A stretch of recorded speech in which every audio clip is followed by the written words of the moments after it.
Joining us for more is BET founder Bob Johnson. He's also the founder and chairman of RLJ Companies. I know these stats are not new to you, Bob. One interesting prescription, though, that came from this McKinsey report is that companies should consider relocating offices to cater more to the black workforce. Go to the South, for instance, more and set up offices where 60% of the black private sector workforce is. Do you agree with that? Well, Sarah, I think anything that companies can do to address the huge gap, not only in what I call fundamental employment, but also employment in key critical executive and senior executive positions. And I think the only way it'll happen, Sarah, is if there is accountability for companies for failure to commit to end the huge gap in employment opportunities. And I think there are ways to do it. One, companies should demand that they put that in their charter, and shareholders should hold them accountable for it once it's in the charter. I think the groups like ISS and Glass Lewis could look at the whole concept of a no vote against companies that fail to commit to this kind of racial parity or basically closing the employment gap.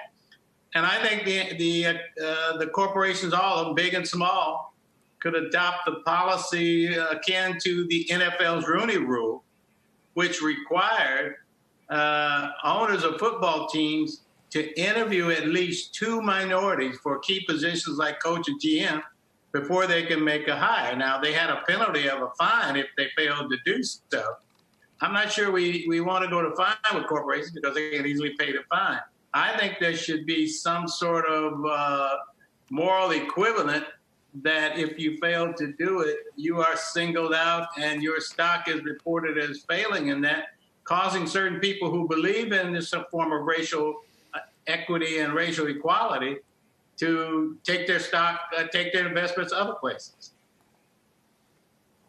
It's good to get the specifics there, Bob. I mean, you've seen some progress on the board front, but nothing as far as what you're outlining. I also think of you as one of the leading, most vocal advocates for reparations in this country. And, you know, this comes through Congress every so often, but it does really feel like it's picking up momentum. And I know there was a House committee hearing on the issue last week or so. Do you see things changing on that front? Do you think there can be real movement there?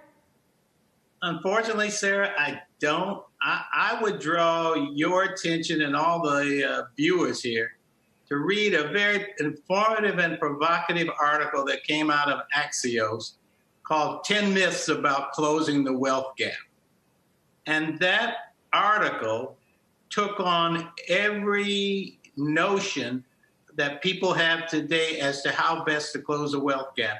It ranged from education to creating and financing black banks to, responsible families, all of those things. And it said, and I quote, if taken all together, would not close the wealth gap. Reparations is not going to do it because reparations is not going to happen.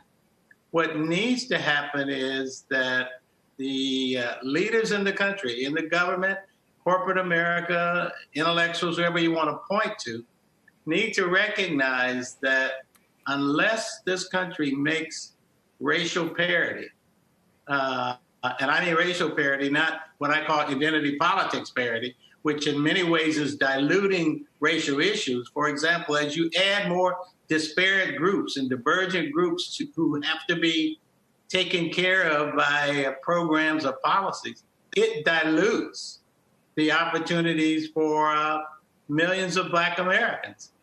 And if racial equity means anything, it must start and begin and end with race, because that's how we got into this situation from the beginning.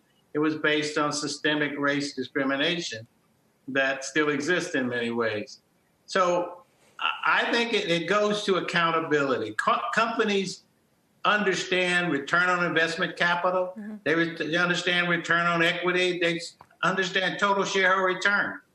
Tie all of those factors to achieving opportunities in employment at all levels for black Americans. I think then you'll see results, because that's what companies understand. they respond to no doubt. financial factors and market conditions. Shepard Smith here. Thanks for watching CNBC on YouTube.